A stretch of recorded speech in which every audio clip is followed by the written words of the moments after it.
ये कहानी का नाम है बहू को रोटियां बनाकर नहीं खिला सकती। वीडियो पूरा देखने के बाद अगर आपको वीडियो पसंद आए तो लाइक, शेयर और सब्सक्राइब करें। पता नहीं किस जन्म की दुश्मनी निकाल रही हैं मुझसे। ऐसी छुई मुई बनकर बैठी रहती हैं जैसे मेरे आने से पहले 8-10 नौकर चाकर आगे पीछे फिरते रहते थे। थोड़ा बहुत हाथ पैर हिलाने से कौन सा शरीर घिस जाएगा इनका। सब कुछ मेरे भरोसे छोड़कर बैठ जाएंगी। बाहर से थक कर आओ और फिर घर में आते ही रसोई में लग जाओ। वंदना खींचते हुए अपना सारा गुस्सा रसोई में बर्तनों पर निकाल रही थी। ऐसा नहीं था कि उसकी सास रुक्मणी जी को बहू के बड़बड़ाने का भान नहीं था, लेकिन वो भी ठिठाई पर थीं। बहू की बड़बड़ाहट को एक कान से सुनकर दूसरे कान से निकाल रही थीं। वंदना एक पढ़ी लिखी लड़की थी। उसका सपना था कि वो अपने पैरों पर खड़ी होगी। उसने नौकरी के लिए कई जगह आवेदन भी दे रखा था। इस बीच जब उसके लिए अनिकेत का रिश्ता आया तो उसने साफ साफ कह दिया कि वो शादी इसी शर्त पर करेगी कि शादी के बाद उसे अच्छी नौकरी मिली तो कोई उसे नौकरी करने से नहीं रोकेगा। आखिर इतना पढ़ने लिखने के बाद वो घर पर नहीं बैठ सकती। अनिकेत और उसके घर वालों को इस बात से कोई आपत्ति नहीं थी कि उनकी बहू नौकरी करेगी, इसलिए दोनों तरफ से खुशी खुशी ये रिश्ता हो गया। शादी के कुछ दिनों बाद ही वंदना का ज्वाइनिंग लेटर आ गया।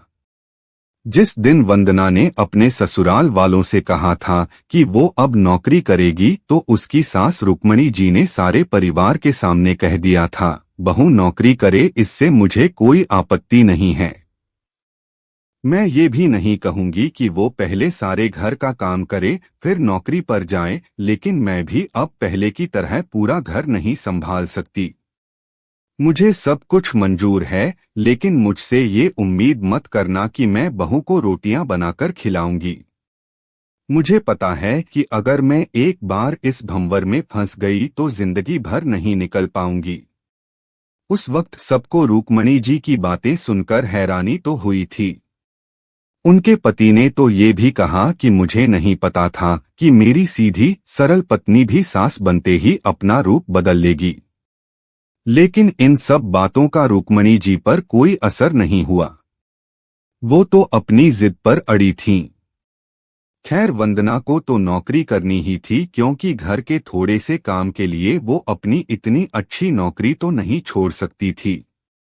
वहीं उसके पति और ससुर जी ने भी नौकरी की इजाजत दे दी थी, तो वो फिर कहाँ रुकने वाली थी।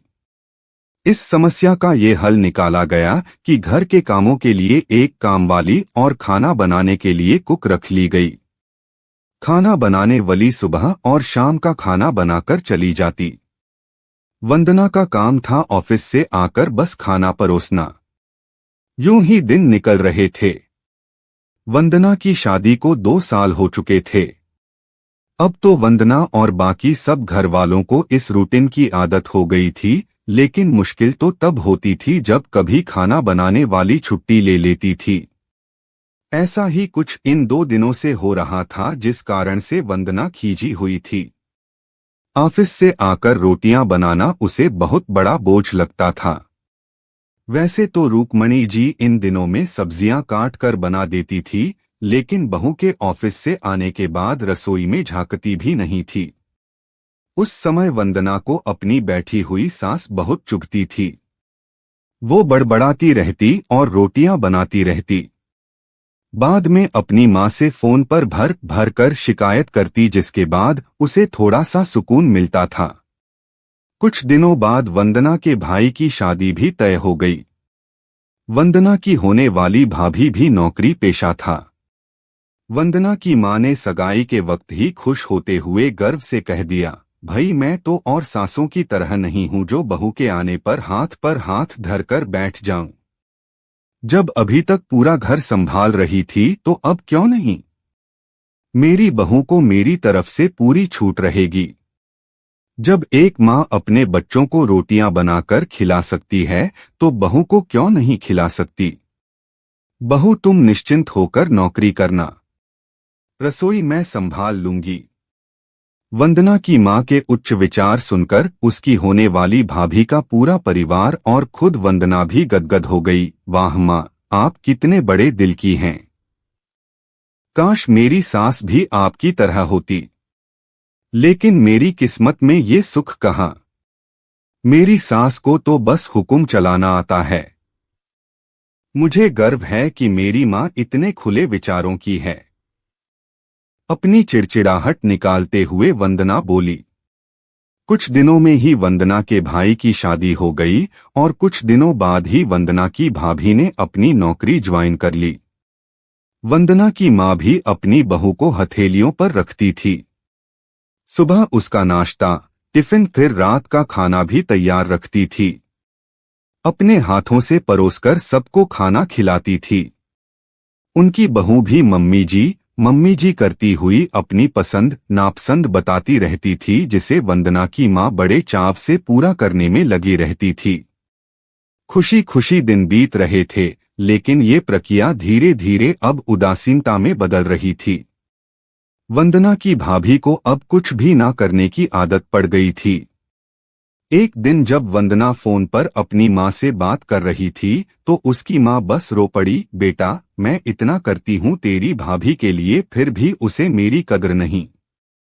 अरे मेरी दी हुई छूट अब मुझ पर ही भारी पड़ने लगी है। क्या हुआ मां? आप ऐसे क्यों बोल रही हैं? आप तो भाभी का मुझसे भी ज्यादा ध्यान रखती हैं। क्या भाभी ने आपसे कुछ कहा है? वंदना बेचैन होते हुए पूछने लगी। कुछ क्या बेटा? अब तो सब कुछ वो मुझे ही कहती है। ऑफिस से आने के बाद एक गिलास पानी के लिए भी मुझे आवाज देती है। नाश्ते में थोड़ी देर हो जाए तो मदद करने के बजाय गुस्सा होकर यूं ही बिना खाए चली जाती है। आखिर मेरा भी कुछ आत्मसम्मान है या नहीं? मैं तो उसके लिए बस कामवाली बनकर रह गई हूं। मां, ये तो बहुत गलत बात है। आप भाई से साफ साफ कह क्यों नहीं देती कि अपनी बीवी की लगाम खींच कर रखे? आप मां हैं, कोई नौकरानी नहीं। भाभी नौकरी करती है, इसका मतलब ये नहीं कि आप पर हुक्म चलाएगी। गरजते हुए वंदना बोली। किस मुंह से कहूं बेटा? पहले तो खुद मैंने ही आगे बढ़कर कुल्हाड़ी पर अपना पैर दे मारा, फिर शिकायत किससे करूं? तेरे पापा ने तो कहा भी था कि बहू को ज्यादा छूट दोगी तो बाद में पछताओगी। लेकिन मैं ही बड़ाई की भूखी थी जो अपनी बहू को सर पर चढ़ा लिया। एक बात कहूं बेटा, तू चाहे अपनी सास को कुछ भी कह, लेकिन समधन जी का ये फैसला सही था कि वो बहू को रोटियां बनाकर नहीं खिलाएंगी। एक बार वो सबकी नजरों में बुरी अक्खड़ सास तो बन गई, लेकिन आगे के लिए कम से कम अपना आत्मसम्मान तो बचा लिया। अब ना तो तू उन्हें कोई ताना दे सकती है और ना ही कोई रिश्तेदार। काश मैंने भी शुरू से ही ये घर गृहस्थी की पूरी जिम्मेदारी अपने सिर पर लेने से इनकार कर दिया होता तो आज मेरा ये हाल ना होता। मां की बातें सुनकर वंदना निशब्द हो गई। भारी मन से उसने फोन रख दिया। बाहर हाल में आकर देखा तो सास ससुर आराम से बैठकर बातें कर रहे थे। बातें करते करते उसकी सास अपने नाखूनों पर नेल पेंट लगा रही थीं, जिसे देखकर ससुर जी उन्हें चिढ़ा रहे थे। अब बुढ़ापे में ये फैशन करके किसे दिखाओगी? मेरी तो नजर भी कमजोर हो गई है। किसी को नहीं दिखाना मुझे। मैं तो अपनी खुशी के लिए लगाती हूँ। सारी उम्र तो घर गृहस्थी में उलझी रही, अब अवकाश का वक्त आया है तो अपने शौक तो पूरे कर लूं। पता नहीं कब भगवान के घर से बुलावा आ जाए।